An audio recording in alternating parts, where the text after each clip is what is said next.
సర్వం కోల్పోయి ప్రభుత్వం కల్పించిన ఆర్&ఆర్ కాలనీలో అరాకొర వసతులతో జీవనం సాగిస్తున్న తమను అధికారులు మరింత ఇబ్బందులకు గురిచేస్తున్నారని మల్లన్నసాగర్ భూ నిర్వాసితులు ఆగ్రహం వ్యక్తం చేశారు.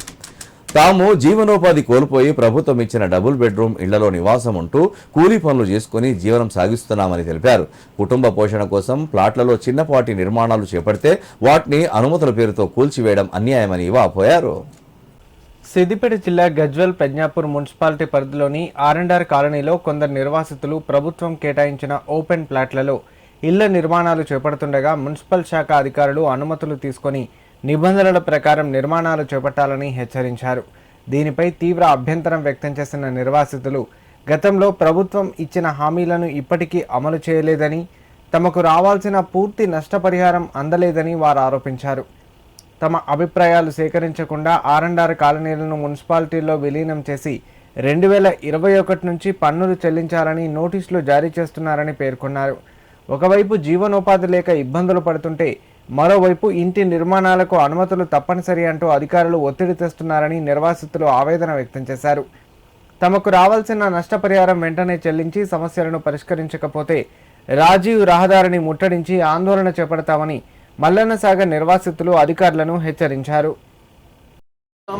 మేము ఇక్కడ గజ్వేల్ పట్టణంలో వచ్చినాం కనుక మాకు అన్ని విధాలా చేస్తామని గత ప్రభుత్వంలో మాకు 10 సంవత్సరాలు మున్సిపాలిటీ విలీనమైన తర్వాత 10 సంవత్సరాలు సడలింపిస్తా చెప్పి ఆనాడు ప్రభుత్వం చెప్పింది.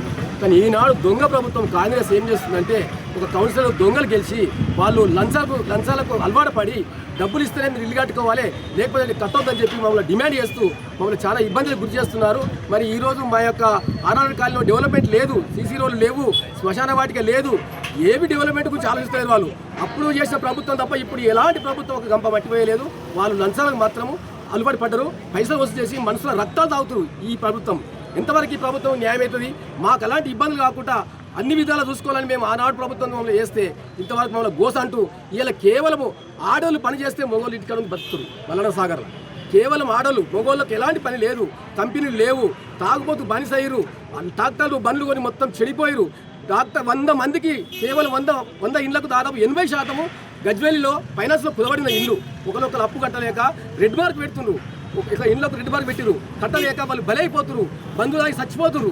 ఎంతో చూస్తున్నాము. ఇటువంటి ఆర్&ఆర్ కాలనీకి ఒక ట్యాక్సీ కట్టాలని ఒక మున్సిపాలిటీకి ఏ విధంగా ఎంతకు వాళ్ళకి ఇంత దుర్బుద్ధి కలిగిందో మాకు అర్థమైతే లేదు. 15th ఫైనాన్స్ నుంచి మాకు రూపాయి రాకుండా కానీ ఇంతవరకు మీ కౌన్సిలర్ను మీ రిప్రజెంటేషన్స్ ఒక్కరు కూడా మంత్రి దగ్గరికి కనీసం తీసుకుపోయి గజ్వేల్ ప్రాంతానికి నష్టం జరుగుతుంది, ఒకసారి మా మంత్రి గారి దృష్టికి తీసుకుపోదాం, దీన్ని వీళ్ళకు ప్యాకేజీలు ఇప్పించేద్దాం, వీళ్ళ సమస్యను వీలైనంత తొందరగా కంప్లీట్ చేద్దామని ఏనాడు ప్రయత్నం చేయలేదు.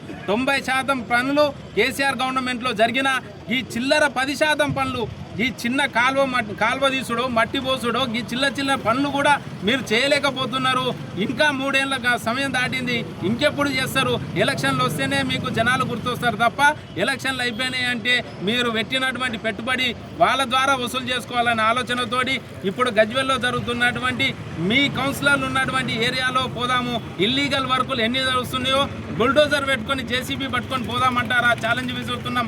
ఎందుకంటే గజ్వేల్ ప్రాంతంలో వక్బోర్డ్లో జరుగుతున్నది, బయట ఇల్లీగల్ వర్కులు నడుస్తున్నాయి. మళ్ళీ వాటిని ఎందుకు ఆపుతలేరు? ఎందుకంటే మీ కౌన్సిలర్లు, మీ పార్టీకి కాంగ్రెస్ పార్టీకి ఉన్నటువంటి కౌన్సిలర్లు ఉన్న ఏరియాలో జరుగుతుందని చెప్పి అట్లా టీఆర్ఎస్ పార్టీ నాయకులు ఏదైనా పని చేయగానే వాళ్ళకు నిజాయితీగా ఉన్నా కానీ కావాలని చెప్పి అధికారులతో చెప్పి ఈ విధంగా చెప్పడం మంచిది కాదని చెప్పి మరొకసారి సవినయంగా వినయిస్తున్నాం.